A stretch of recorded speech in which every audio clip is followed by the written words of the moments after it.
Hi! In front of me is Samsung Galaxy M34 and today I would like to show you how you can manage location.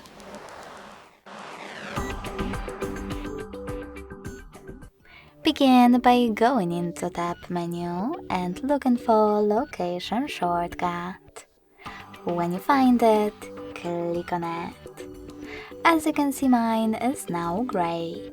That means that location is disabled, but you can always enable it by choosing the same shortcut again. You can also go into devices settings and scroll down to access location section. When you find it, click on it and click on this switcher at the top to turn it off or on. Thanks so much for watching. If you enjoyed this video, smash that like button, comment and subscribe. Bye!